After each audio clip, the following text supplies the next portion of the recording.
So today I got a special present to me, for me, that I bought in the mail. It was a Rad Mini, Rad Power Mini version 4, whatever the latest is. It's a version 4 in the mail. It's a folding fat tire bike, just like not just like, but similar to the Electric XP. This has the front shocks like the 2.0 Electric XP. I think these have had the front shocks forever, but don't quote me on that. Top speed is about 25 miles an hour. It comes not assembled fully like the Electric XP, but I did it this time. I had a Rad Runner before, Rad Runner 1. I did it basically without even really look. I didn't even look at the directions. I don't even think. So I might have put the handlebars on backwards the first time. I don't know if it shows in the video, but it was pretty basic to put together, real simple. Tires were basically fully inflated. It's ready to go. It had about maybe 4 bars of battery. I put it together. It was real easy. It may have taken me 40, maybe 50 minutes to put it all together. As you can see, the light, when you press the brakes, the light in the back comes on, the brake light, which I really like on these. Overall, the quality of this bike is very excellent.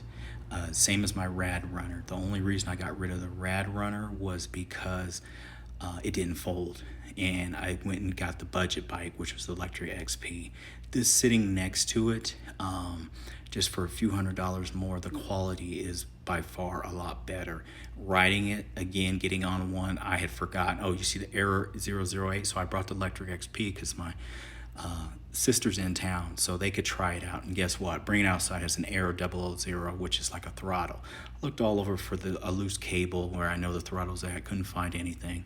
I was not going to waste my day messing with this bike, so took it right back on inside. I'll mess with it later. That's what irritates me about this bike, is all this little silly stuff like this that happens on it. The Rad Runner I had before this, no issues. What you notice though riding this, like I was saying, is how smooth the power is in regards to how it comes on. It's smooth.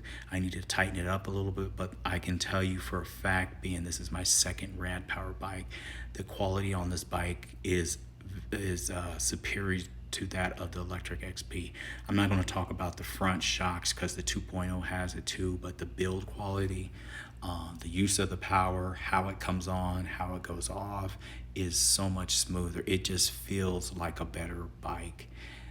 And no real rattles like on the Electric XP, all that stuff, which I'm not saying it's not a bad bike, but it is a really budget bike in comparison to my Rad Power Mini.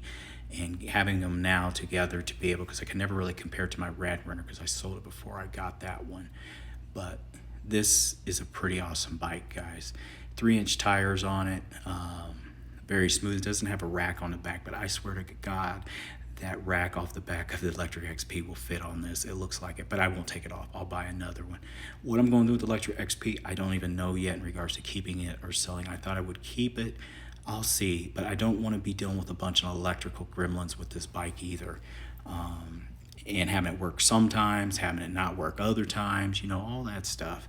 Especially because I'm going to give it to my spouse, and I don't want her getting error codes. We're about to go on a nice ride, and you get it up there, and you're trying to figure out what's going on with it.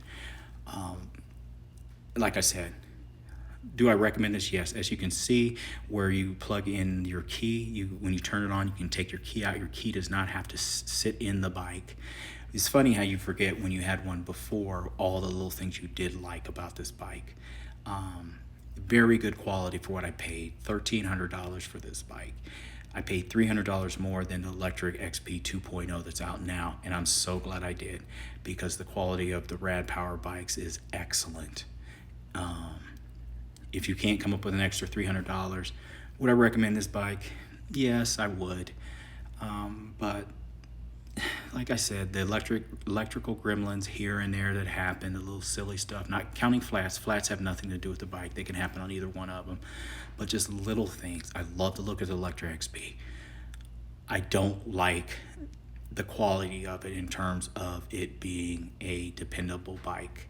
I don't want to work on my bikes all the time besides tightening them up and putting air in them. I don't want to do all that. I want a bike that goes. I want a bike that I know that I can put in my car, and when I get to my destination, I can turn it on and roll out. So it's something to think about. It also has reflective. Those tires on that Rad Power are reflective in dark when headlights shine on it and everything. The headlight is so much brighter on it. It's a better quality headlight too. Fenders do come with it. Like my Rad Runner did not come with fenders. The Rad Mini does. It's a very solid bike. What I expect from a Rad Power. So anyway, I'm just showing you a little bit of them next to each other. I don't know which one looks better. I want to say the Electric XP looks more rugged in a way, and the Rad Power looks more refined. But quality-wise, there's no comparison. It doesn't go 28 miles an hour. It goes about 25 with it unlocked, but it's smooth, useful power. It's a quieter bike too. You can hear that Electric XP motor coming from a mile away. People turn around like, what is that? They're like, everyone knows Electric XP because their motors are loud. And the motor is 750 watts. Peak power on it. It's a actual 750 watt motor in the back. The motor on the other bike, on the Electric XP, is a 500 with a max of 800. Anyway, I hope this helps some people. I'll start taking some videos of me riding the Rad Power Mini version for it also too in the future.